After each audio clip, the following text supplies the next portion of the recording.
मी जिवंत आहे सध्या. ओके, सो आता मी सध्या राहते तेल अवीव मध्ये. सारखं मला शेल्टर मध्ये पडावं लागतं. रात्री 3 वाजता असो किंवा सकाळचे 6 वाजता कधीही येतात आणि मिनिमम 6 ते 8 वेळा आम्हाला पडावं लागतं शेल्टर मध्ये. आणि तो ना असा म्हणजे त्याचा आवाज एवढा कर्कश आहे की मला त्याचा आता ट्रॉमा बसलाय.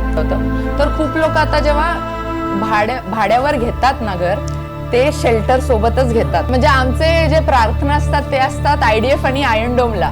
बॉम्ब तर पडत राहतील, मिसाईल तर पडत राहतील, पण युअर रेग्युलर लाईफ जे असतं ते मूव्ह ऑन व्हायला हवं. तर आज सकाळीच झालं माझ्यासोबत. ऍक्च्युली काल रात्री बॅक टू बॅक सायरन्स होते पाठोपाठ. आम्ही शेल्टर शोधतो गुगल मॅप्सवर की इथे कुठे शेल्टर आहे का, कल किसने देखा है. हे खरंच म्हणजे आम्हाला तसंच जगावं लागतं. कल किसने देखा है. खरं म्हणजे माझे खूप सारे मित्र मैत्रिणी म्हणजे त्यांना इम्पॅक्ट झालेले आहे, त्यांचे घर वगैरे म्हणजे उद्ध्वस्त झालेले आहेत. As an Indian Jew born and raised in India मला म्हणजे खूप प्रेम मिळालेलं आहे. तर म्हणजे तिकडची जी एनर्जी आहे ना, it is out of the world. My parents म्हणजे आई बाबा ते कंपल्सरी गेला आमच्यासाठी की तुम्ही तुटकं बुटकं तरी बोला, वी डोंट केअर, पण तुम्ही बोला मराठी. त्यांना गर्व होतो की मी मराठी माणूस आहे. तिचा जो बेस होता ना, it was very close to Gaza. तर म्हणून अजून भीती वाटत होती. ॲज अ कुटुंब आम्हाला खूप गर्व होतो की आमच्या फॅमिलीमधनं एक IDF सोल्जर म्हणजे वरण भात, पोळी, बटाट्याची भाजी, लोणचं आणि पापड. This I can eat for the rest of my life. त्यांच्यामुळे लाईक यू सी आपण जे म्हणतो lot of temples that were destructed in the north, पण मिड वेस्ट आणि साऊथ मध्ये ते थांबलं गेलं बिकॉज ऑफ शिवाजी महाराज. तुम्ही जर हे टर्म ऐकलं असेल इस्रायली खुचपा, ते त्यांच्यात होतं. तो दरवाजा उडताना माझ्या बहिणीवर पडताना मी ते सगळं बघितलं. पण आम्ही जसं दरवाजा बंद केला, बूम, सगळं म्हणजे उडालं. आणि आम्हाला त्या सेकंडात वाटलं की आम्ही गेलो. नमस्कार महाराष्ट्र. आज आपल्या सोबत एक स्पेशल गेस्ट आहेत. त्या स्पेशल गेस्टची ओळख करून देण्याच्या अगोदर सगळ्यात पहिल्यांदा सुरुवात करूया बेने इस्रायल या कन्सेप्ट बद्दल. आपला महाराष्ट्र, आपला भारत, आपल्या भारताच्या पोटात एक इस्रायल आहे. आणि या इस्रायल बद्दल कदाचित तुम्ही अगोदर ऐकलं असेल, काही लोकांनी ऐकलं नसेल, तर त्यांना मला सांगायचं आहे की 2000 वर्षापूर्वी काही ज्यू लोक या महाराष्ट्राच्या भूमीवर आले. त्यांनी महाराष्ट्राला आपलंसं मानलं, इथली भाषा, संस्कृती आपली मानली, त्याचबरोबर आपला धर्म, आपल्या परंपरा देखील जिवंत ठेवल्या. आणि हे सगळं करत करत 2000 वर्षांचा काळ लोटला. त्यांच्या मायभूमीची हाक त्यांना आली आणि हा सगळा ज्यू समाज जो भारतात होता, तसा वेगवेगळ्या 100 वेगवेगळ्या देशांच्या मध्ये होता, हा सगळा ज्यू समाज आपल्या मातृभूमीकडे म्हणजे इस्रायलकडे गेला. या इस्रायलकडे गेलेल्या समाजामध्ये महाराष्ट्रात राहणारे, भारतात राहणारे हजारो लोक होते. त्यापैकी जो बेने इस्रायल नावाचा समाज होता, जो महाराष्ट्रातला मूळचा, या समाजापैकी काही लोक गेले. त्यापैकी एक गेस्ट आपल्यासोबत असणार आहे, ज्या सध्या इस्रायलमध्ये आहेत. आणि आपल्याला माहिती आहे की आता इस्रायल आणि इराणमध्ये युद्ध परिस्थिती चालू आहे.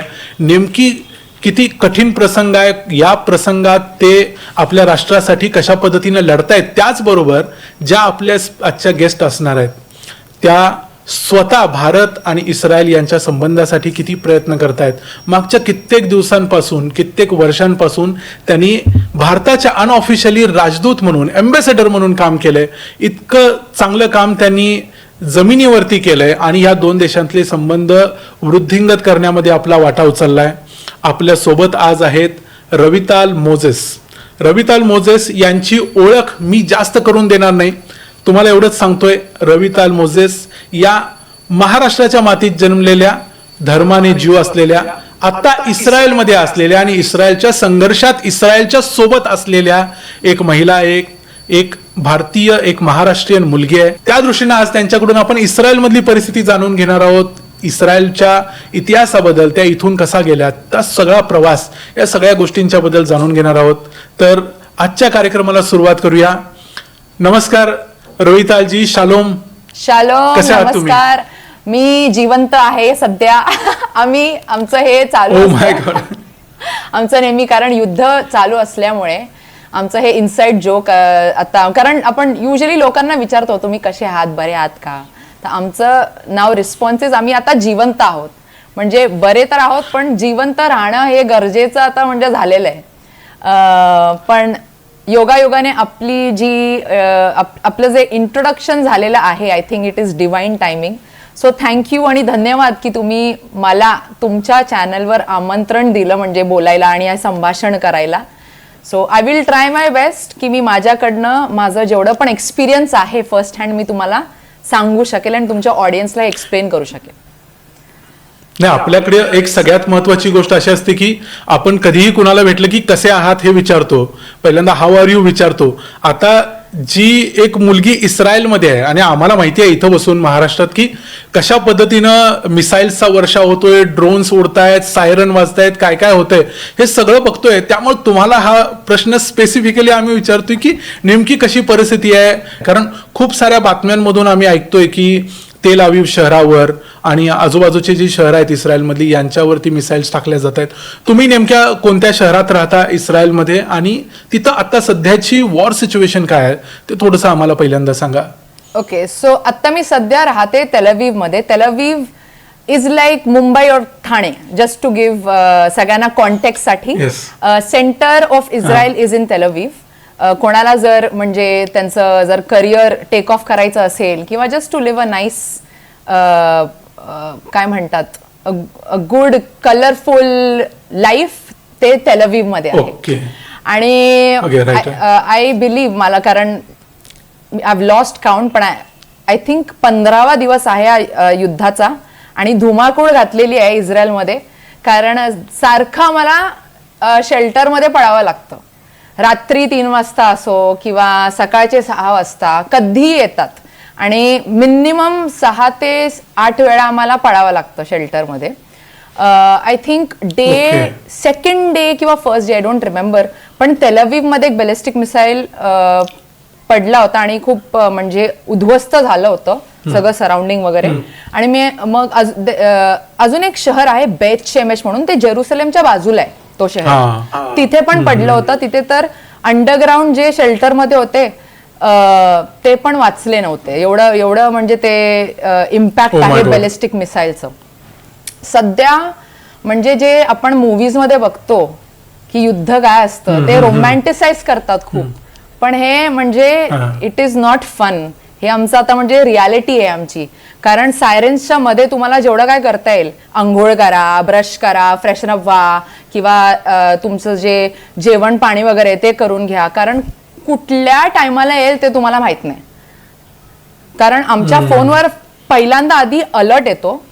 ते इस्रायलनी, हे बघा इस्रायलनी कसं केलंय माहितीये का, की सिव्हिलियन्सला कळावं की कधी येणार आहे, कारण कुठल्याही वेळेला येऊ शकतो, तर आधी फोनवर अलर्ट येतो.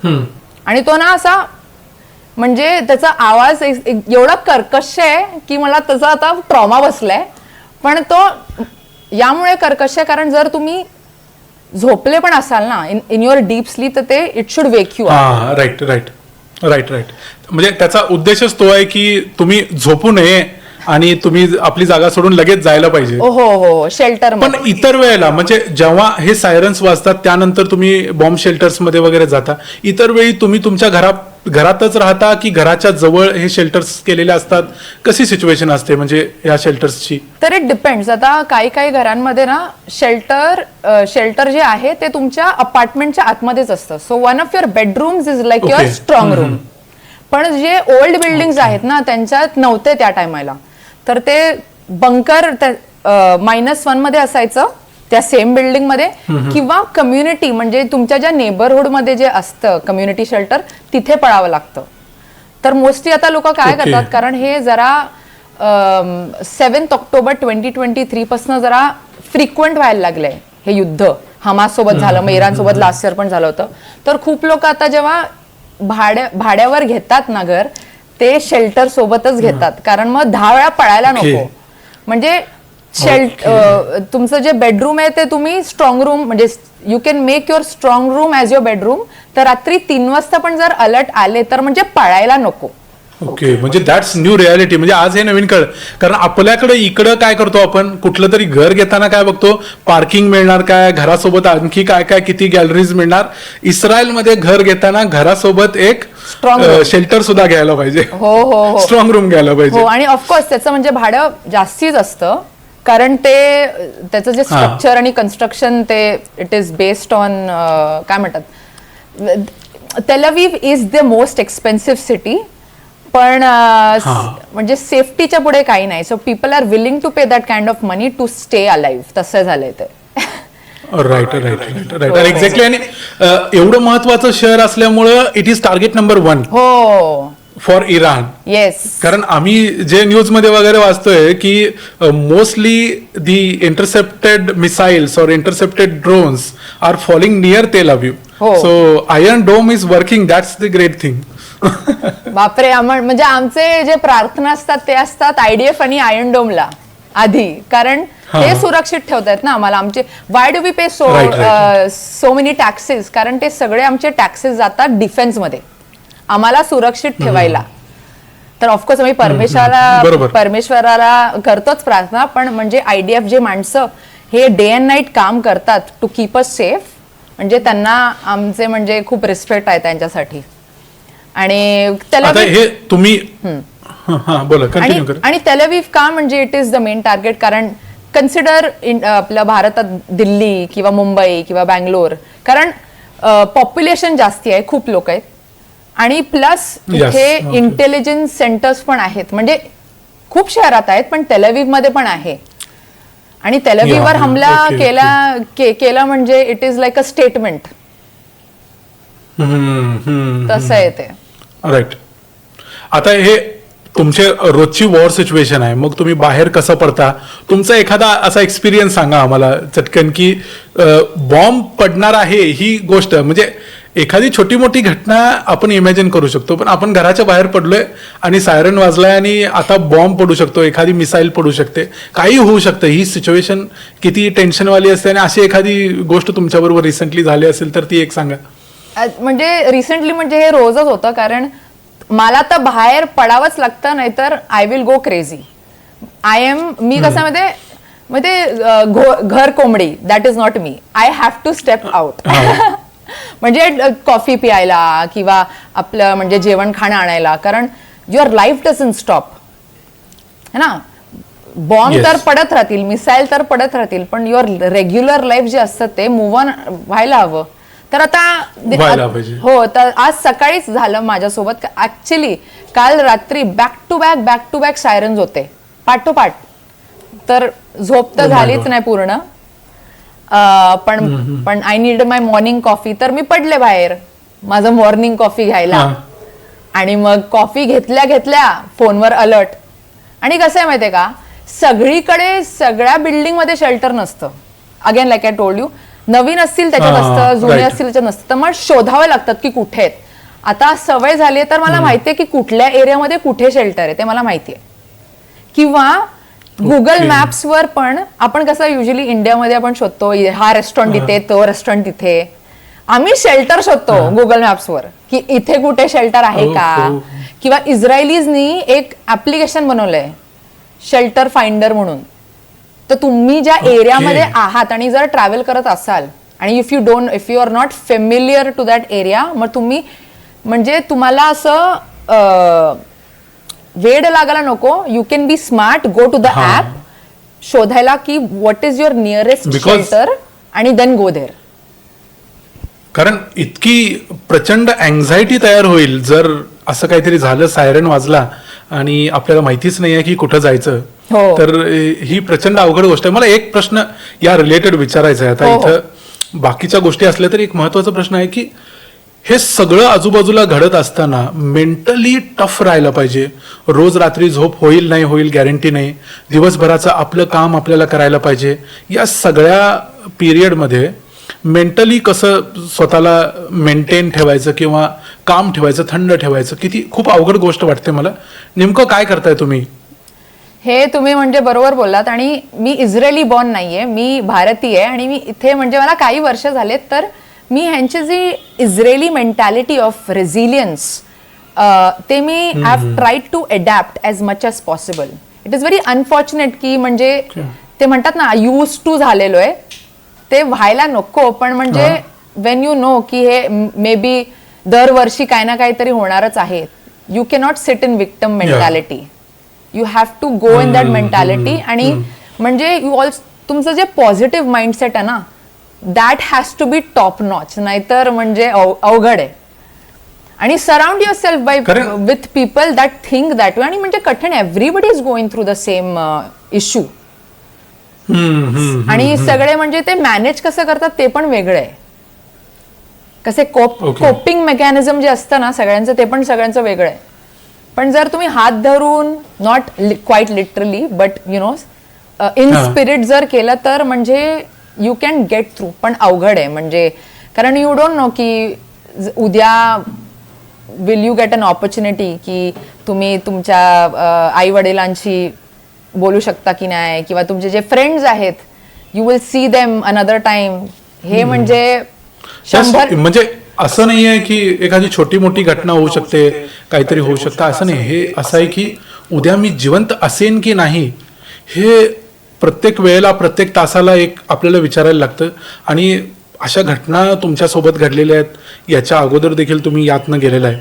त्यामुळे मला हे सगळ्यात जास्त अवघड यासाठी वाटते की रोजचा दिवस असा आहे, असं नाही की हे अगोदर होऊन गेले आणि इथून पुढच्या काही वर्ष आता चिंता करायची गरज नाही, अशी परिस्थिती नाही. रोज संघर्ष आहे, रोज शून्यातनं सुरुवात आहे. त्यासाठी मला हे खूप अवघड वाटतंय. आणि त्यासाठी जी मेंटल टफनेस आहे विशेष इस्रायली लोकांची, ती मला खूप भावते. कारण हे खूप अवघड आहे, रोज युद्ध आहे.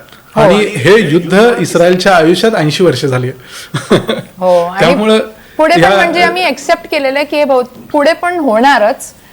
पण लाईफ डज नॉट स्टॉप. आणि जे आपण बोलतो ना हिंदीमध्ये किंवा भारतात, कल किसने देखा है, हे खरंच म्हणजे आम्हाला तसंच जगावं लागतं. कल किसने देखा है. कारण म्हणजे माझे खूप सारे मित्र मैत्रिणी म्हणजे त्यांना इम्पॅक्ट झालेले आहे, त्यांचे घर वगैरे म्हणजे सगळे उद्ध्वस्त झालेले आहेत.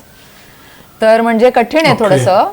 बट यु नो माझा असा विश्वास आहे की यु नो देवाचा आशीर्वाद आहे. आपले मित्र मैत्रिणी, आपले जे बालमित्र सगळे जे आहेत ॲटलिस्ट भारतात आणि इस्रायलमध्ये, सगळ्यांचा आशीर्वाद आहे आमच्यावर. So hopefully we should be okay. Yes yes, definitely. आणि भारतात खूप सारे लोक आहेत ज्यांचा आशीर्वाद आहे तुमच्यासोबत. धन्यवाद. याच्यामध्ये मी आता भारताचा विषय निघाला तर मी इथून सुरुवात करतो की तुम्ही मूळचे कुठले. आता मला माहिती आहे की तुम्ही मूळचे कोकणातले आहात, महाराष्ट्रातले.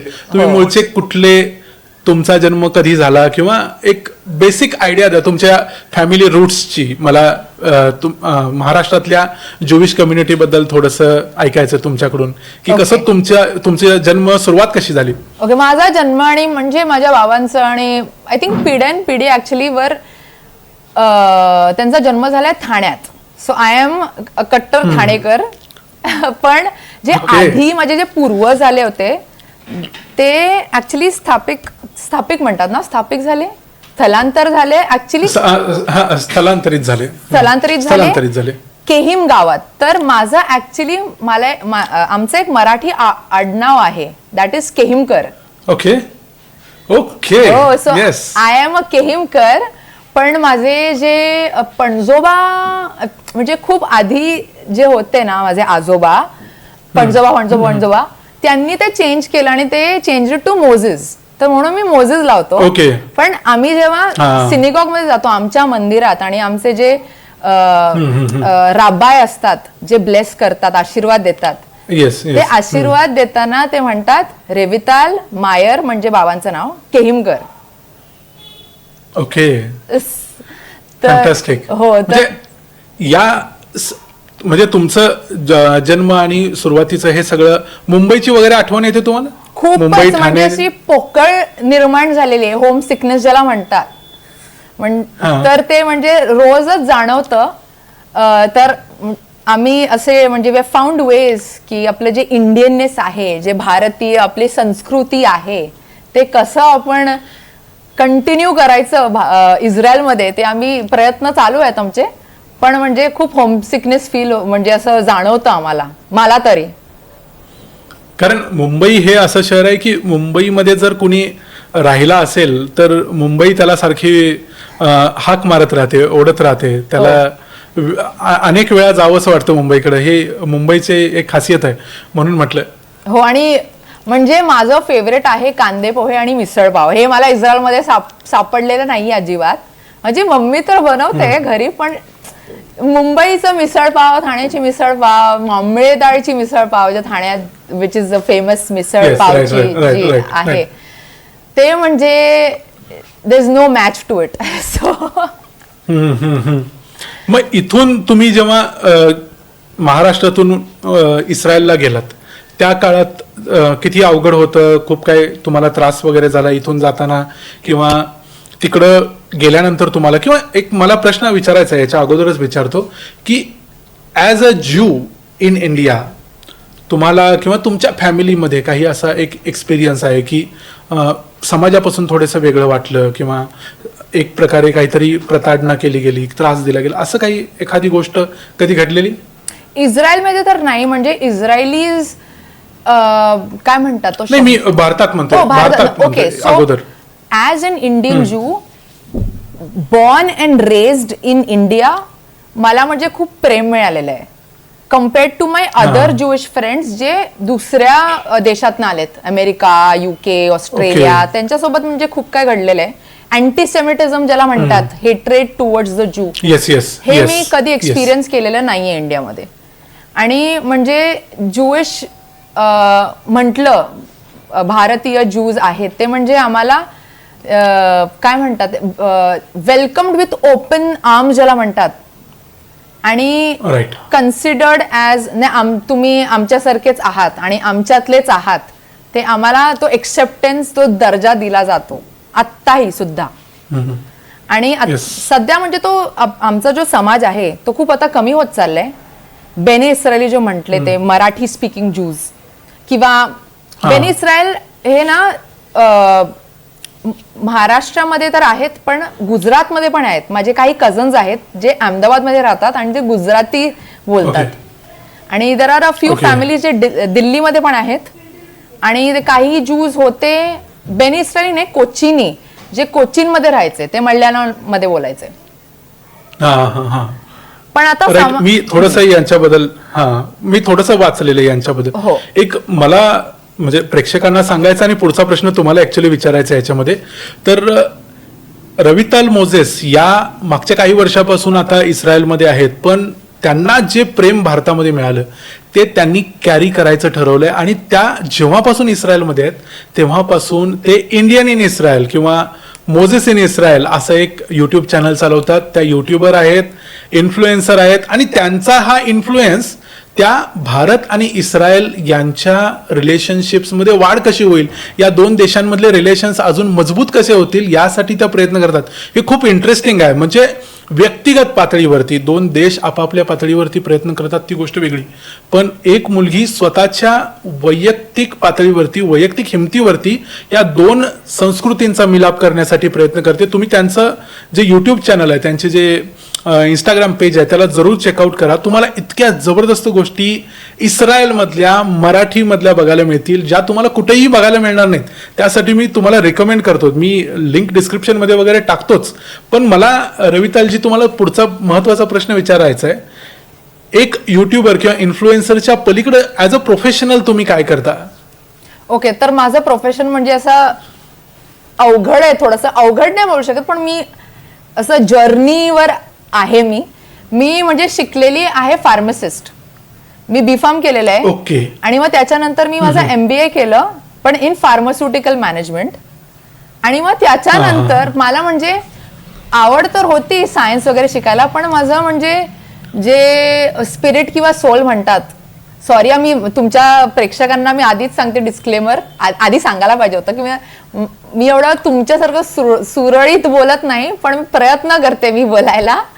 पण डेफिनेटली मी प्रेक्षकांना ऍक्च्युली पुढे सांगणार आहे म्हणजे काही गोष्टी तुमच्या मराठीबद्दल आणि एस्पेशली मोझेस फॅमिलीबद्दल, त्यांच्या मराठी प्रेमाबद्दल मी सांगणार आहे पुढे. पण त्या अगोदर तुम्ही कंप्लीट करा तुमच्या शिक्षणाबद्दल, प्रोफेशन बद्दल. हो, तर मला ऍक्च्युली व्हायचं होतं प्रोफेशनल डान्सर म्हणजे किंवा प्रोफेशनल कोरिओग्राफर. तर मी माझ्या सेकंड इयर ऑफ MBA मध्ये फुल टाइम डान्सिंग पण सुरू केलं होतं. मी ट्रेनिंग चालू केली होती आणि त्याच्यानंतर माझे आई वडील म्हणतात की आपण आता इस्रायलला जाणार आहोत. I am like what do you mean, म्हणजे असं सगळं सोडून इस्रायलला जाणार म्हणजे काय. मग आमचं म्हणजे थोडंफार म्हणजे मला जरा पटलं नाही आधी सुरुवातीला, पण मग आई बाबांनी मला कन्व्हिन्स केलं आणि मी बोलले की ठीक आहे आपण येऊया, मला जमलं तर मी राहीन नाही तर मी परत जाईन. ओके. पण मग I ended up staying here. आणि मग त्याच्यानंतर कसं झालं माहितीये का, आम्ही कोविड जेव्हा झालं होतं तेव्हा आलो आम्ही योगायोगाने, म्हणजे प्लॅन्ड नव्हतं, योगायोगाने त्या टायमालाच पोचलो. आता डान्सिंग जर करायचं असेल फुल टाइम प्रोफेशनली तर म्हणजे जाऊन तुमचं नेटवर्क असला पाहिजे. माझा इथे नेटवर्क शून्य, कारण आमचं म्हणजे कझन्स आणि माझे आत्या आणि काका सगळे आहेत पण म्हणजे they are not in the industry.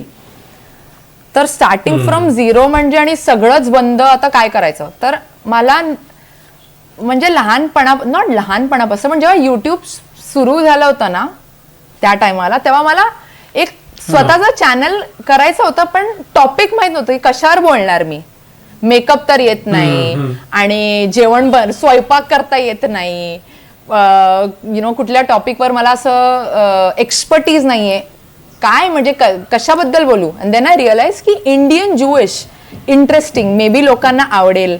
मग तसं करता करता मी एक व्हिडिओ व्लॉगनी सगळी सुरुवात केली आणि त्याच्यानंतर हळूहळू मी म्हणजे जे वेगळे पर्सनॅलिटीज आहेत इंडिया आणि इस्रायली इकोसिस्टम मध्ये त्यांना मी आणत गेले आणि मग I started to establish Moses in Israel. Moses कारण माझं लास्ट आडनाव माझं मोझेस आहे. आणि जर तुम्ही वाचलं असेल मोझेस बद्दल, the OG Moses, definitely he was the man who led the Jewish people out of Egypt. पण ते स्वतः इस्रायलला पोचले नाही कधी, तर त्यांना त्यांचा मान ठेवायला I named Moses in Israel. Right.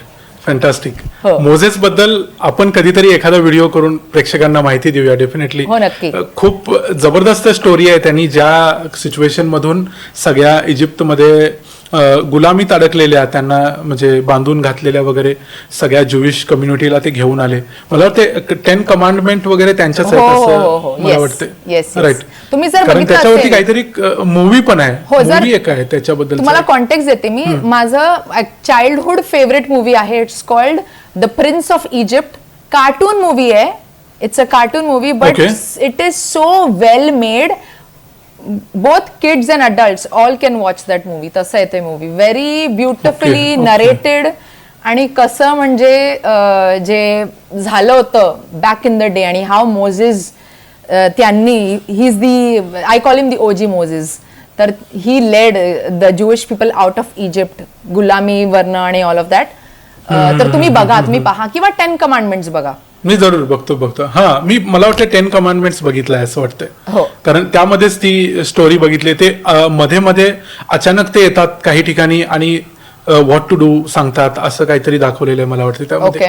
एक आता आपण भारताच्या आणि इस्रायलच्या रिलेशन्स बद्दल बोलतोय आणि तुम्ही त्यासाठी खूप काम करताय स्वतःहून. तर आता सध्या मागच्या काही वर्षामध्ये भारत इस्रायलचे जे संबंध आहेत, जे त्याच्या अगोदरच्या 60-70 वर्षाच्या संबंधापेक्षा वेगळे आहेत, तुम्हाला माहिती आहे. काय वाटते तुम्हाला भारत इस्रायलच्या या नव्या मैत्रीबद्दल? मला तर खूप म्हणजे आधी तर मला खूप बरं वाटलं की म्हणजे आता हे जे मी काय म्हणतात एनविजन केलेलं किंवा मी विचार केलेले की हे संबंध अजून घट्ट झाले पाहिजेत.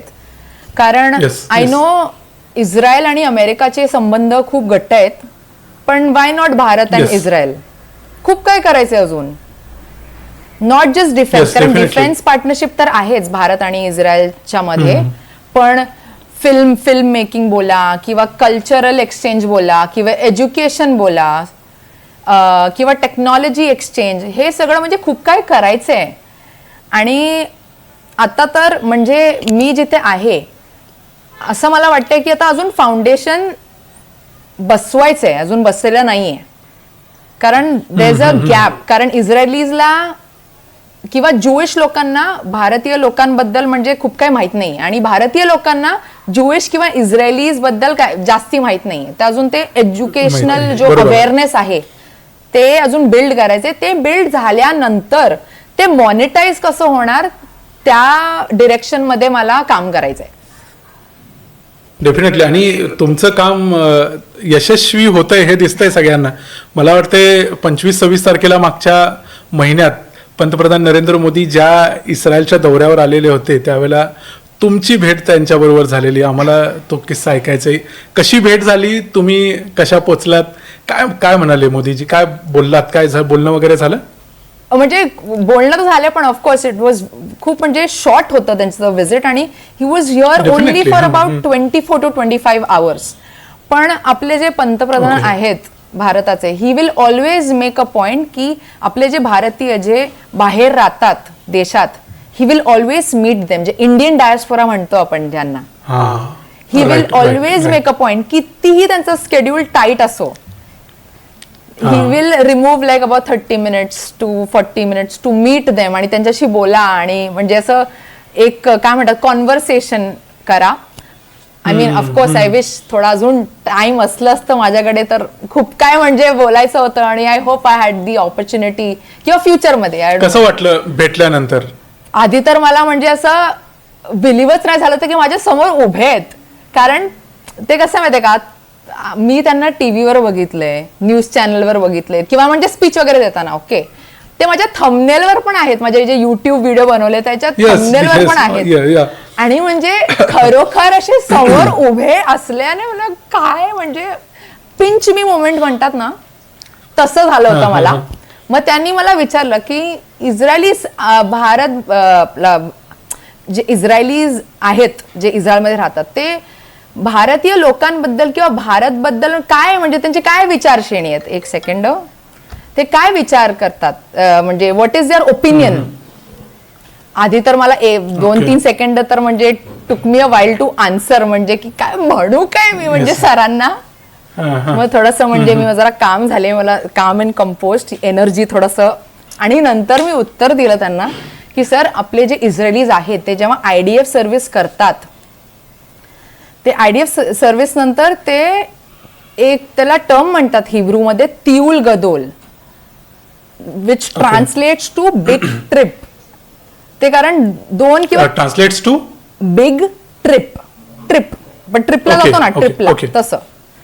ते इधर साऊथ अमेरिकाला जातात किंवा इंडियाला येतात. तर त्यांना भारत खूप आवडतं कारण तो डेस्टिनेशन आहे त्यांच्यासाठी. IDF सर्व्हिस झालं की म्हणजे थोडंसं म्हणजे टू चिल ते जातात भारताला आणि ते भारतमध्ये काय काय आपले संस्कृती वगैरे शिकतात. काही खूप सारे योगा टीचर्स इस्रायली ते भारतात जाऊन योगा शिकून इथे शिकवतात. मग गाणं, नाच, शिक्षण ते खूप सगळे शिकून इथे आपलं कल्चर घेऊन येतात परत. Okay, fantastic. मग त्यांना ते खूप आवडलं आणि त्यामुळे आजकाल खूप याबद्दल बोललं पण जाते की खूप सारे इस्रायली लोक हे भारतात ऍज अ टुरिस्ट येतात आणि India has always been a welcoming country for ज्यूज. ह्या गोष्टींबद्दल पण बोललं जाते आणि बरेचसे भारतीय लोक पण जात आहेत इस्रायलमध्ये, पण त्यांची संख्या तशी खूप कमी आहे अजूनही. हो, आय थिंक देर आर म्हणजे सेव्हरल रिझन्स. भारतीय लोकांना कसं माहितीये का, आधी सेफ्टी, आणि हे मीडियावर दाखवतात की इथे बॉम्ब पडतात आणि एवढे मिसाईल पडतायत, तर त्यांना भीती वाटते आपल्या लोकांना. कारण आपल्याला भारतमध्ये म्हणजे भारतात सवय नाही तशी. इस्रायल कसं छोटं देश असल्यामुळे कुठेही इफेक्ट झाला की सगळ्यांना म्हणजे जाणवतं ते. आणि कधी कधी कसं होतं माहितीये का की अवेअरनेस नाहीये तेवढी, आणि कधी कधी शेकेल आणि रुपीचा पण डिफरन्स असू शकतं. कारण थोडासा महागडा आहे हा देश, महागडा आहे देश, म्हणजे सगळ्यांना जमत नाही असं नाहीये. पण आय वुड विश की ऍक्च्युली हा माझा एक ड्रीम प्रोजेक्ट आहे की आपले भारतीय लोक, if I can get them as tourist to Israel, and I would like to spearhead that project. माझा तो ड्रीम प्रोजेक्ट आहे, work in progress. Yes, definitely. आणि खूप इंटरेस्टिंग आहे. म्हणजे जेरुसलेम बद्दल तर जेवढं वाचावं, ऐकावं, त्या जागेबद्दल जेवढा विचार करावं तेवढं आश्चर्य वाटत जातंय की इतकं सारं एकाच भूमीमध्ये घडलंय हो. आणि अनेक धर्म जिथं जन्माला आले. हो. खूप जबरदस्त जेरुसलेमचा इतिहास. मला असं माझ्याकडे एक पुस्तक आहे सिमॉन सेबॉग मॉन्टेफियर नावाच्या एका ज्यूइश लेखकाचं. खूप जबरदस्त त्यानं जेरुसलेमची बायोग्राफी लिहिलेली आहे. तर त्यामध्ये मी असं वाचलेलं की 2000 वर्षांपासून जे ज्यू लोक आहेत जगभरात वेगवेगळ्या देशांमध्ये ते राहत आहेत, आपल्या आपल्या परिस्थितीमध्ये जगतायत, पण त्यांच्या घरातली एक प्रार्थना दरवर्षी आहे, ती म्हणजे नेक्स्ट इयर इन जेरुसलेम. ते लोक दरवर्षी आपल्या मुलांना सांगतात किंवा स्वतःला सांगतात की नेक्स्ट इयर इन जेरुसलेम. आणि ही चिकाटी म्हणजे अजब आहे.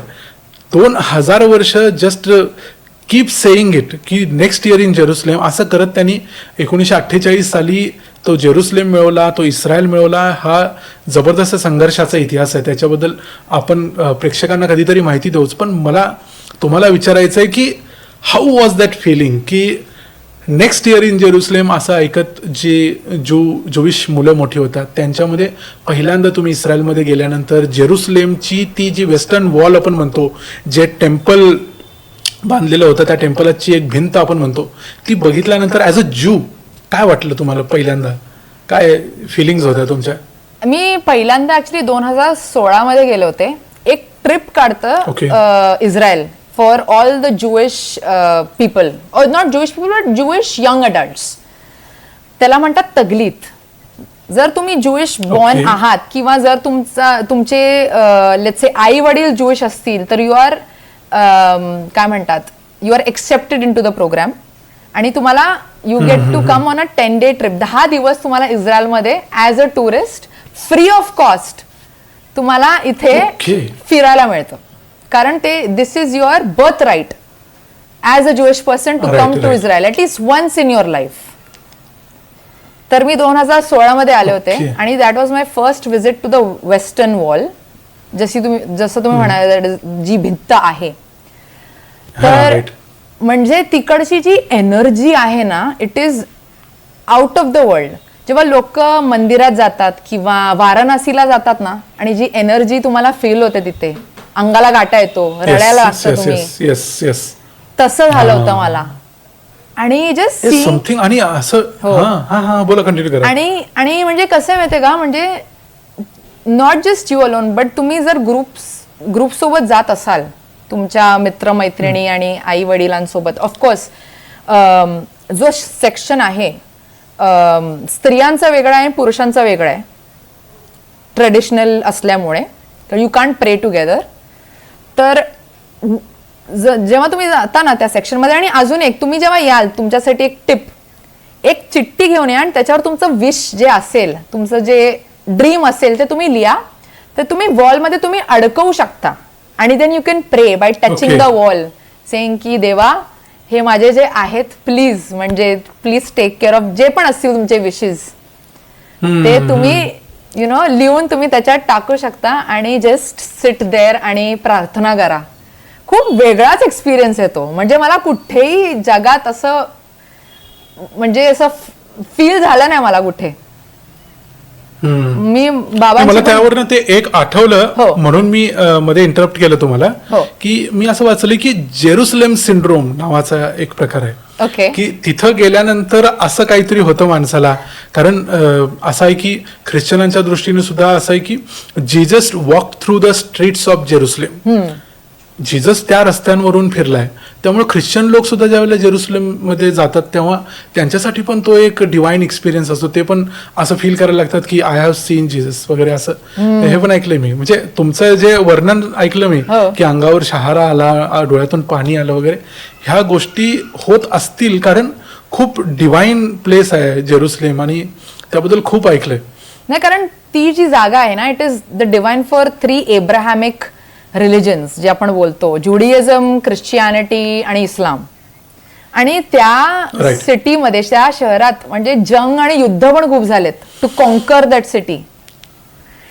येस बरं का. तर ते म्हणजे ते it is very personal for I think all 3 Abrahamic religions. तसं झालंय ते. पण I think as Jewish people Jewish माणसं म्हणजे आमचे जे पूर्वज आहेत they have walked this land and they have touched this wall. ते जे फिलिंग मिळतं ना it is like nowhere no other place. आणि कसं माहितीये का ते पहिल्यांदा नाही ते म्हणजे एव्हरी टाइम यू गो ना दॅट सेम फिलिंग आणि वेगवेगळे इंटेन्सिटीनी जे येतात ना फिलिंग ते म्हणजे वेगळंच आहे. You can't beat that feeling तसं येते. Right right. म्हणजे मला खरोखर म्हणजे विचार जरी केला जेरुसलेम बद्दल आणि मी स्पेशली वाचलेलं असल्यामुळे मला खूप एक कौतुक वाटतं की असं एक शहर असू शकते ज्यासाठी लोकांनी कॅम्पेन्स काढल्या. इंग्लंडमधून फ्रान्समधून सैन्य घेऊन लोक यायची स्पेशली जेरुसलेम जिंकण्यासाठी. म्हणजे प्रचंड एनर्जी असणारं ते शहर असणार आहे. यानंतर आपण हळूहळू थोडं फॅमिलीबद्दल जाणून घेऊया किंवा फॅमिलीबद्दल बोलूया. तर मला प्रेक्षकांना देखील एक गोष्ट सांगायची आहे की मोझेस फॅमिली आणि स्पेशली रवितालचे वडील मायर मोझेस हे महाराष्ट्राचे आणि मराठीचे इस्रायलमधले प्रचारकर्ते आहेत असं आपण म्हणू शकतो. कारण त्यांचं काय आहे त्यांचं मराठी भाषेवर खूप प्रेम आहे. त्यांनी जन्म घेतला त्या महाराष्ट्रामध्ये त्यांची भाषा मराठी होती त्यामुळे ते म्हणतात की आम्ही मराठी बोलणार. म्हणजे जसं ज्ञानेश्वरांचं म्हणणं होतं की माझा मराठाची बोलू कौतिके अमृतातेही पैजा जिंके तसंच काहीतरी. कारण मी त्यांचा एक इंटरव्ह्यू ऐकत होतो जो रवितालनंच घेतलेला त्यात ते सांगत होते की बाकीचे जे वेगवेगळ्या देशातून येणारे ज्यूइश लोक आहेत रशियामधून जर्मनीमधून ते सगळे आपल्या आपल्या भाषा बोलतात. मी महाराष्ट्रातून गेलोय मी माझी मराठीच बोलणार हे ते ठामपणे सांगतात आणि महाराष्ट्रासाठी मराठीसाठी म्हणजे आपल्यासाठी बॅटिंग करतात. मला त्यांचं खूप कौतुक वाटतं. मला त्यांच्याबद्दल थोडं रविताल जाणून घ्यायचंच आहे. प्लस वडिलांच्या नंतर मला नेक्स्ट जाणून घ्यायचं आहे ते म्हणजे इस्रायली डिफेन्स फोर्सेसमध्ये काम करणाऱ्या तुमच्या बहिणीबद्दल. आणि ह्या दोन्ही गोष्टी महाराष्ट्रासाठी खूप महत्वाच्या आहेत. कारण मला माहिती आहे की इस्रायलमध्ये कंपल्सरी मिलिटरी सर्व्हिस आहे. पण how she got there and how was her experience ते पण ऐकायचं आहे. पण पहिल्यांदा मायर मोझेस यांच्याबद्दल. बाबा तर माझे फेवरेट आहेत म्हणजे आई पण माझी फेवरेटच आहे. पण आय थिंक माझी जी पर्सनॅलिटी आहे दॅट कम्स फ्रॉम बाबा. Like 50% of my personality is my बाबाज पर्सनॅलिटी. आउट गोईंग गर्व होतो की आम्ही मराठी आहोत.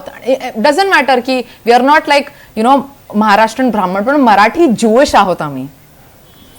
येस येस है ना. आम्हाला मराठी ज्यूज म्हणतात मोस्टली कारण आम्ही मराठी मतलब आमची मातृभाषा आहे. Even if you are not Maharashtrian in your way तसं म्हणते मी. आणि म्हणजे बाबांचा जन्म झाला होता म्हणजे ठाण्यातच. आणि माझे आजोबा जे होते ना ते मराठी शाळेत शिकले होते. सो लहानपणापासूनच माझे बाबा म्हणजे मराठी हाऊसहोल्ड मध्येच like he grew up. Of course माझी मराठी माझ्या बाबांपेक्षा म्हणजे माझ्या बाबांची मराठी माझ्यापेक्षा म्हणजे उत्कृष्ट बोलतात ते आणि सुरळीत बोलतात. मला कधी कधी लाज वाटते की मला याला हवी. पण कसं झालं माहितीये का कारण मी इस्रायलमध्ये आल्यापासनं आमचं जे मराठी बोलणं जरा कमी झालेलं आहे. कारण जेव्हा तुम्ही बाहेर जाता किंवा जॉबला जाता किंवा रेस्टॉरंटला जाता ते म्हणजे हिब्रू किंवा अंग्रेजीत बोलतात.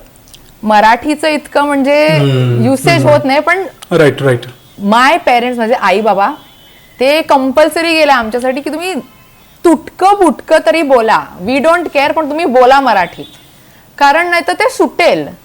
ते जे फ्लो आहे ना किंवा प्रॅक्टिस जी आहे ते सुटेल. ते सुटायला नव्हे. कारण तुम्ही जसे म्हणालात ते जसे माझे बाबा म्हणाले जे रशियन्स आहेत ते रशियन मध्येच बोलणार. जे जर्मन्स आहेत किंवा लेट्स से नेदरलँड्स वरनं आहे ते डच मध्ये बोलणार. मग आपण का नाही बोलायचं. ते तसं आहे. आणि ही त्यांना गर्व होतो की मी मराठी माणूस आहे. आणि त्यांना म्हणजे he is I don't know the right words and I don't think I'm doing justice to his attachment to his culture. I think you should do an episode with my father Baba if you're listening. Yes. But he is very I won't say obsessed but he really gets inspiration from Chhatrapati Shivaji Maharaj.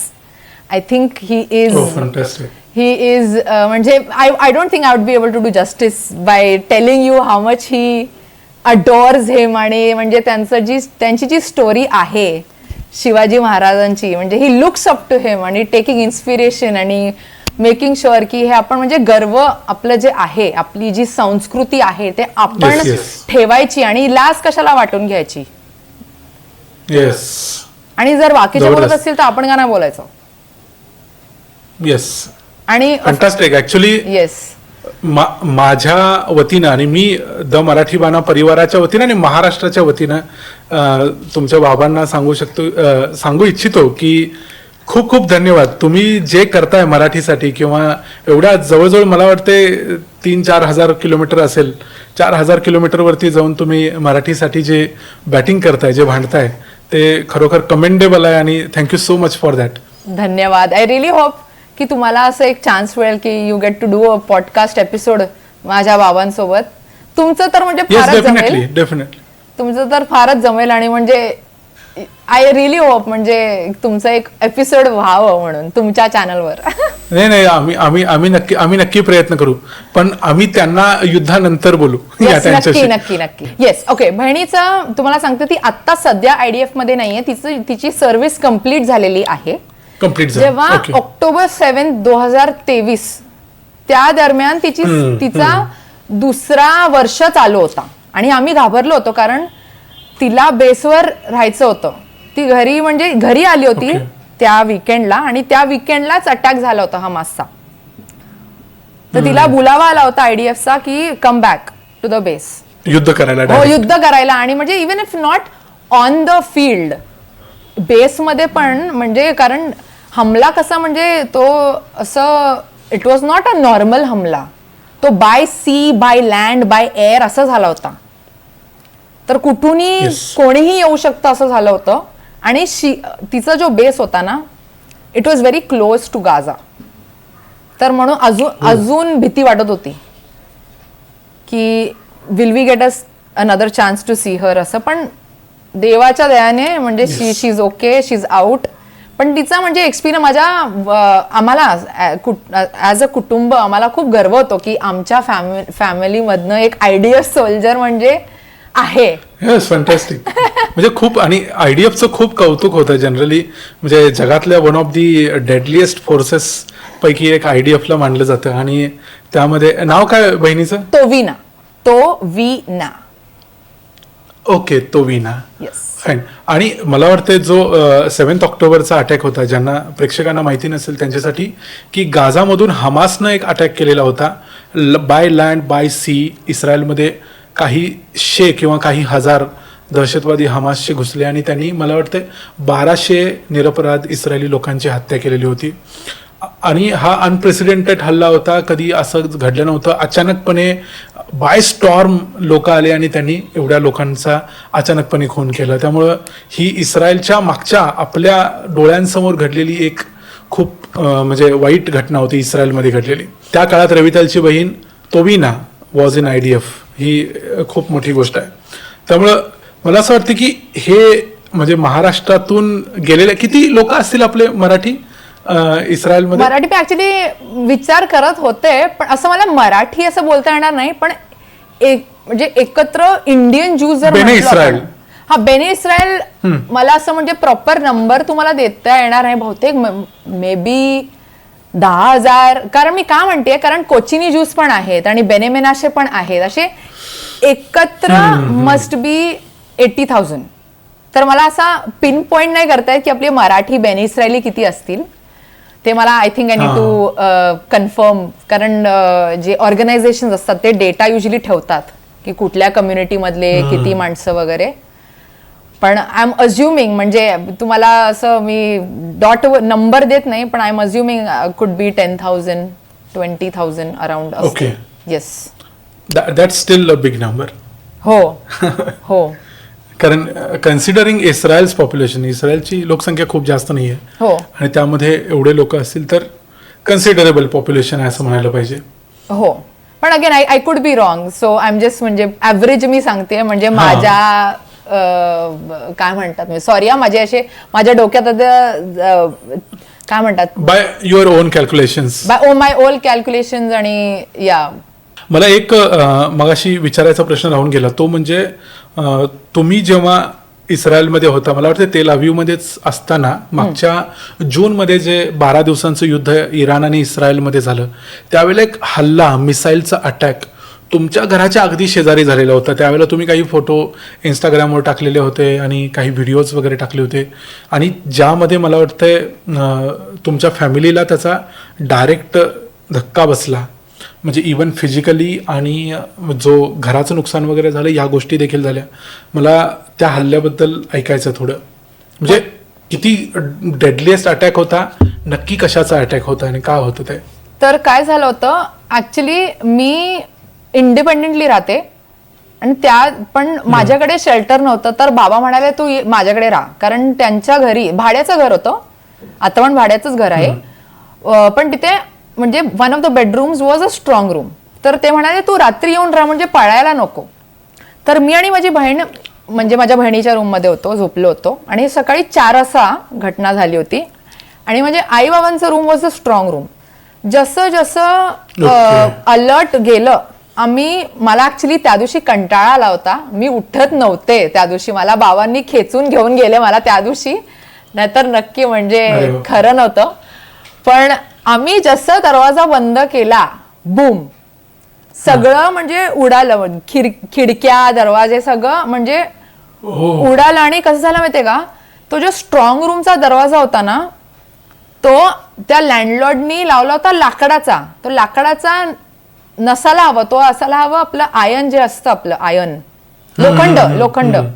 लोखंडाचं असायला हवं, पण त्याने लावलं होतं लाकडाचं. तर it couldn't withstand the impact. तो उडाला माझ्या बहिणीवर आणि ती इंजर झाली.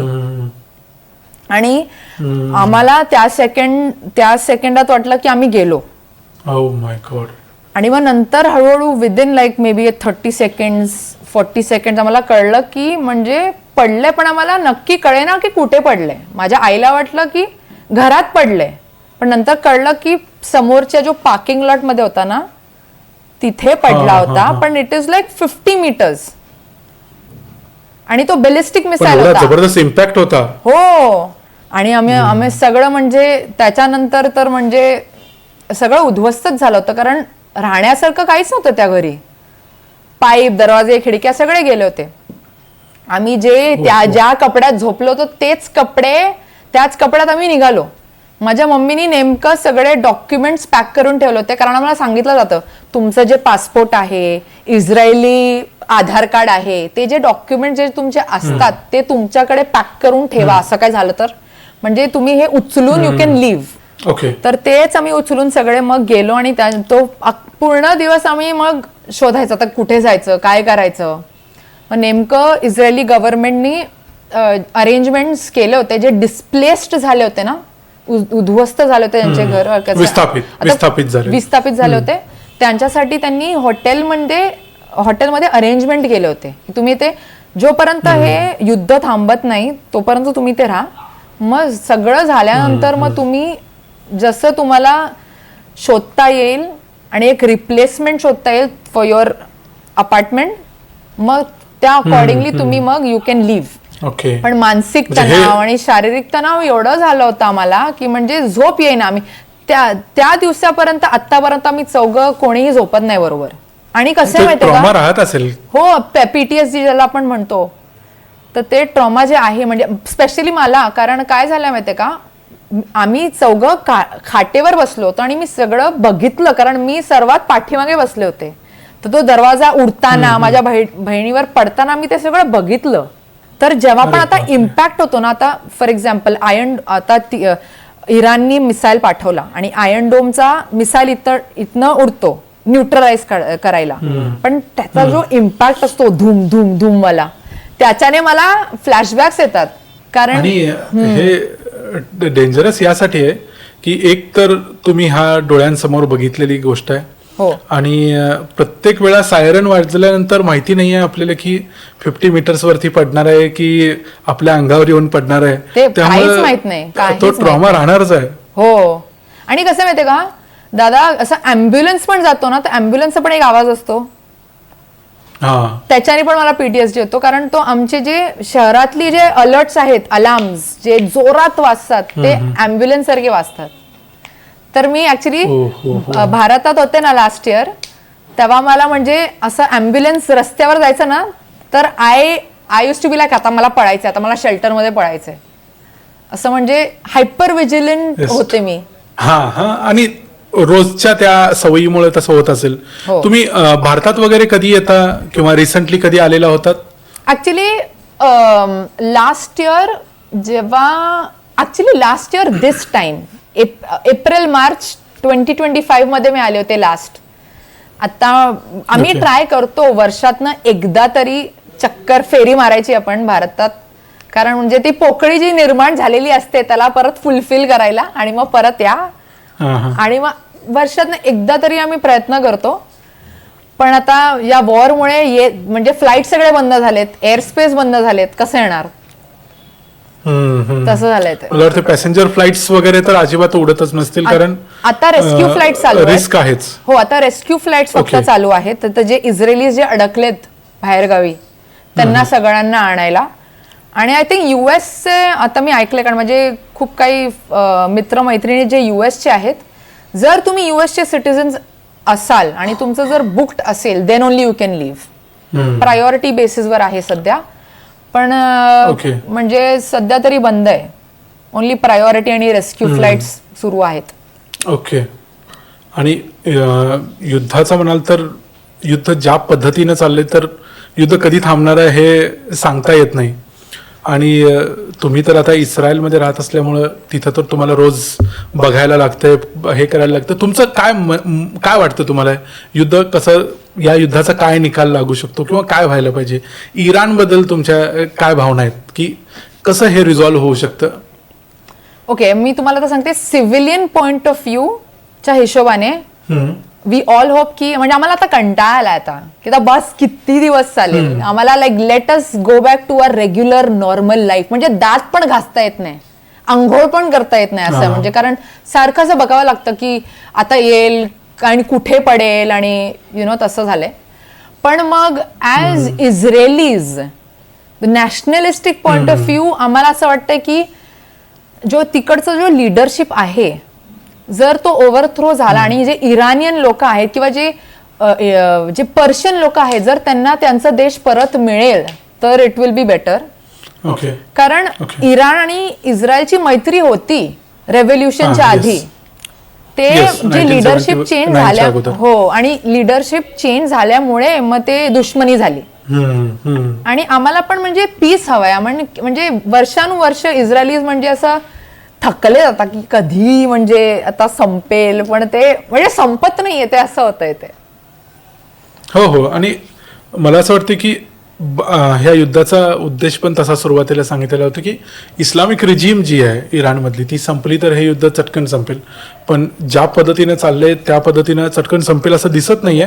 पण होप सो की लवकरात लवकर संपेल, कुठल्याही मार्गानं, पॉझिटिव्ह निगेटिव्ह कसंही, पण एक परमनंट पीस या संपूर्ण मिडल ईस्टसाठी गरजेचं आहे, इस्रायलसाठी गरजेचं आहे, जेणेकरून असं प्रत्येक 6 मंथली, म्हणजे मला वाटतं की एव्हरी इयर जे युद्ध करायला लागतंय हे करावं लागणार नाही. आणि इस्रायलमधल्या लोकांची पण अशीच इच्छा असणार आहे. हो. या सगळ्या युद्ध किंवा या ज्या गोष्टी घडतात ह्या सगळ्यांच्याबद्दल मला एक महाराष्ट्रीयन म्हणून, मराठी म्हणून एक प्रश्न थोडासा पर्सनल विचारायचा आहे की तुम्ही जेव्हा महाराष्ट्रात होता किंवा अगोदरचा तुमचा इथला राहणं झालं, या सगळ्या काळात तुम्ही कधी छत्रपती शिवाजी महाराजांच्याबद्दल काही वाचलं का? तुम्हाला त्यांच्याबद्दल काय माहिती आहे किंवा हाऊ ही इन्स्पायर्स यू? किंवा कारण मी बघितलं की तुमचे वडील मायर मोझेस खूप बोलतात महाराजांच्याबद्दल, त्यांचं खूप प्रेम आहे महाराजांच्याबद्दल, आत्ताही तुम्ही सांगितलं. पण तुमचं कसं रिलेशन आहे महाराजांच्या बरोबर? Specially he is a power for such people, जे लोक लढायला तयार आहेत त्यांच्यासाठी.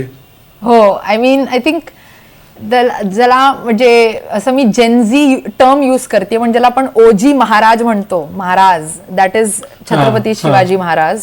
आणि कसं झालं माहितीये का, हिस्ट्री बुक्समध्ये त्यांच्याबद्दल उल्लेख केलेलाच नाहीये, म्हणजे at least when I was studying, माझ्या पुस्तकांमध्ये त्यांचं म्हणजे हार्डली 1 लाईन. पण ज्या रीतीने त्यांचं जे इम्पॅक्ट आहे त्यांच्यावर, म्हणजे they should be an entire chapter, not even chapters, like an entire segment त्यांच्यावर. कारण त्यांच्यामुळे जो ब्रिटिश राज आहे किंवा मोगल राज आहे त्यांच्यामुळे, लाईक यू सी, आपण ते म्हणतो lot of temples that were destructed in the north, पण मिड वेस्ट आणि साऊथ मध्ये ते थांबलं गेलं because of Shivaji Maharaj. Yes yes yes, correct. आणि आपली जी बरोबर आहे, करेक्ट, म्हणजे again I am not a history nerd a something. मी म्हणजे माझ्या जेवढं पण वाचले त्यांच्याबद्दल किंवा ऐकलंय, मी तसंच विचारतोय प्रश्न की तुम्ही जे काही बघितलेत ऐकलेत तुमच्यापर्यंत पोहोचलेले महाराज कसे आहेत. हो. आणि आपण, तुम्ही जर हे टर्म ऐकलं असेल इस्रायली खुचपा, ते त्यांच्यात होतं. जर तुम्हाला खुचपा हा टर्म माहित असेल, जो हमें लग रहा है वो हम करेंगे, ते त्यांच्यात होतं. म्हणजे he is the king who self coronated himself. Correct. ते कोरोनेशन त्यांनी स्वतःच केलं. He took the matter into his own hands. तर ते जे इस्रायली खुचपा जे होतं ना, ते त्यांच्यात होतं. हो, तुम्ही ते गुगल करून बघा, तो खुचपा जो टर्म आम्ही म्हणतो, ते आपण बोलतो ना की Israelis are known for their resilience and their chutzpah. तर that chutzpah was in Shivaji Maharaj. आणि my favourite way of honouring him is to put a चंद्रकोर बिंदी. हो, तुम्ही माझे व्हिडिओ बघा. म्हणजे काय, म्हणजे मराठी भाषा दिवस असेल किंवा आपले कुठलेही सण वगैरे असतील, I always make a point. तुम्ही माझे व्हिडिओ पण पहा. आय विल ऑलवेज वेअर अ चंद्रकोर. हा, तो एखादा माझ्याकडून मिस झाला असणार आहे, तो मी बघतो, मी पाठवतो, नो वरीज. पण that is like one way to honour. याच्याशिवाय आणि मराठी कार्यक्रम वगैरे कुठले होतात तिकडे? ओके, तर इथे काय करतात माहितीये का, आपली जी इंडियन एम्बेसी आहे ना इस्रायलमध्ये, they make an active effort की आपली मराठी भाषा आहे. There is a teacher that teaches Marathi भाषा. ज्यांना शिकायचं असेल इस्रायलीजना किंवा आपले जे Bene Israeli who are not in touch with the bhasha, ते स्पेशली त्यांच्यासाठी एक प्रोग्राम आहे. मग मराठी भाषा दिवस साजरा करतात इथे. कीर्तन होतात. तुम्हाला माहिती आहे की बेन इस्रायली आमचे जे प्रार्थना आहेत त्यांचे कीर्तन पण आहेत. काय सांगताय? युट्यूबवर बघा तुम्ही, तुम्हाला सापडेल. होय. हो. म्हणजे आम्ही म्हणजे अजून कुठल्या कुठल्या गोष्टी अशा तुम्ही टिकवलेल्या आहेत, कल्टिवेट केलेल्या आहेत? खाणं तुमच्या घराचं आई वगैरे काय बनवते? ओके, सो माझं स्टेपल डाएट म्हणजे मी हे खाऊ शकते every day for the rest of my life is varan bhat, poli, बटाट्याची भाजी, लोणचं आणि पापड. This I can eat for the rest of my life. आणि ऑफकोर्स गरम गरम वडे, भजी, घावणं. आमच्याकडे घावण म्हणजे वॉज लाईक सिग्नेचर. आमचं जे एक आहे ना सण आहे पेसाक, त्याच्यात तुम्ही बेक्ड काय खाऊ शकत नाही. म्हणजे ब्रेड जे ईस्ट टाकून जे असं उठतं ना अवन मध्ये, that you can't eat. Biscuits वगैरे. तर त्याचं रिप्लेसमेंट होतं ghavan, which was adapted from the Marathi culture. Okay, yes. आणि मला वाटते टिपिकल कोकणी कल्चर. हो, कोकण. आणि कसं माहितीये, कोशेर ठेवायला, कारण यू कांट मिक्स मिल्क आणि मीट. तर the best replacement for dairy is coconut. तर आमच्या म्हणजे रस्सा वगैरे पण सगळं म्हणजे इट बिकम्स विथ कोकोनट. सगळं जे आपलं काय म्हणतात, खोबऱ्याची वडी, सांदणं, सुतरफेणी, 7 पदऱ्या पुऱ्या, सगळं म्हणजे फेवरेट. याच्या पेक्षा वेगळं काही तुम्ही इंटरेस्टिंग आम्हाला सांगणार असाल तर जरूर एखादी आठवण, एखादा किस्सा फ्रॉम इस्रायल. आय थिंक इस्रायलमध्ये खूप लोकांना अशी क्युरिओसिटी आहे की आम्हाला जायचंय भारतात. मी इस्रायली ना म्हणत आहे, मी म्हणत आहे जे ज्यूइश डायस्पोरामधले आलेले आहेत इस्रायलमध्ये, जे स्थलांतर झालेले आहेत, डच म्हणा, युरोपियन म्हणा, ऑस्ट्रेलियन, त्यांना भीती वाटते भारताला म्हणजे असं जायला. कारण ते मीडियावर जे बघतात न्यूजवर, तर त्यांना वाटतं की इट इज व्हेरी डेंजरस. पण मग when they see my content किंवा whenever they meet an Indian person इथे इस्रायलमध्ये, त्यांना वाटतं की आम्ही एकदा तरी जावं आणि जे इंडियन ज्यूइश कम्युनिटी आहे त्यांना आम्ही भेटावं. ते सिनेगॉग्स आहेत. तुम्ही गेलात का सिनेगॉगला ठाण्यात किंवा मुंबईमध्ये? मी ऍक्च्युली तुमचाच एक व्हिडिओ बघत होतो. मला वाटतं तुम्ही साऊथ मुंबईमध्ये बॉम्बे स्टॉक एक्सचेंजच्या जवळ जो एक सिनेगॉग आहे ब्लू व्हाईट कलर मध्ये रंगवलेला. हो. त्या सिनॉगॉगच्या समोरून मी अनेक वेळा गेलोय, because my earlier I use to work in bank of Baroda. तेव्हा मी तिथं हॉर्निमन सर्कलमध्ये असायचो. तेव्हा त्या सिनॉगॉगच्या समोरून गेलोय, पण मला आत जायची वेळ आली नाही, कारण बरेच वेळा जे ज्युइश टेम्पल्स असतात किंवा सिनेगॉग्स असतात तिथं बाहेर खूप सिक्युरिटी असते फॉर ऑफकोर्स ऑब्वियस रिझन्स. खूप सिक्युरिटी असते, कायम पोलीस वगैरे बसले असायचे, त्यामुळे मी कधी गेलो नाही. हो. पण तुम्ही भारतात आलात तर आपण जाऊया. मी नक्की मला घेऊन जाईल तुमच्याबरोबरच तुम्हाला. पहिल्यांदा झालं. येस, तुम्हाला नक्कीच घेऊन जाईल. पण that specific synagogue is actually open to the public. जर तुम्हाला चान्स Okay. मिळेल आणि तुम्ही असाल, आय थिंक असं काहीतरी तिकीट आहे, नॉट व्हेरी एक्सपेन्सिव्ह, पण तुम्ही जाऊन आतमध्ये बघू शकता. You can go Okay. You can go and see the decor आणि कन्स्ट्रक्शन कसं आहे. तो आय थिंक रिकन्स्ट्रक्ट केलाय, कारण तो एवढा जुना आहे. हां. They had to reconstruct. आणि तो Israeli Okay. Embassy in Mumbai त्यांचा तो इनिशिएटिव्ह आहे. त्यांनी Okay. रिकन्स्ट्रक्ट करून त्यांना म्हणजे प्रिझर्व्ह करून ठेवायचं म्हणून. पण असे जे हेरिटेज साइट्स आहेत किंवा असे जे लँडमार्क्स आहेत, I think that the Jewish people want to come and visit in Bharat. And of course जो आपला संस्कृती आहे ना, त्यांना मला तो चस्का द्यायचा आहे त्याचा. कारण आपल्याला ते, मला कधी कधी वाटतं ॲज अ भारतीय पर्सन, इस्रायलमध्ये आपण जो राहतो आणि किंवा कुठे पण देशात, कुठेही परदेशात, आपल्याला कधी कधी कमी लेखलं जातं असं मला वाटतं. पण we have so much to offer असं माझं म्हणणं आहे. तर तुम्ही without any of your preconceived notions किंवा तुमचे जे ओपिनियन्स आहेत हे बाजूला ठेवून तुम्ही भारतात या, तुम्ही फर्स्ट हँड एक्सपिरियन्स करा आणि मग बोला, हे असं मला वाटतं. ऍक्च्युली असं आहे, आणि आपण स्वतः इथं राहतो, आपण बघितलेलं आहे आणि आपल्याला माहिती आहे खूप अशा काही समज आहे लोकांचा की इट इज व्हेरी अनसेफ, तिथं काय होईल काय माहिती नाही. पण ऍक्च्युली असं खूप काहीच होत नाही. ते कसं आहे माहितीये का, अनसेफ सगळीकडेच आहे. इथे इस्रायलमध्ये बघायला गेलं तर कुठे टेररिस्ट अटॅक होतोय किंवा मिसाईलचा अटॅक होतोय, आणि इंडियाला गेलं तर I don't know, like specially for women maybe it's unsafe. म्हणजे I want to say it is unsafe everywhere is what I am trying to say. But does that mean की it is completely bad? No. हे आपले जे challenges आहेत, I think as countries, जे आपले जे देश आहेत, इंटरनली आपल्याला हे we have to work as a society. But तुम्ही असं सगळं म्हणजे तुम्ही बोललात की नाही असंच आहे तसंच आहे, तर कसं होईल? हा, no black and white. Exactly, grey area. Exactly grey. It's तसं.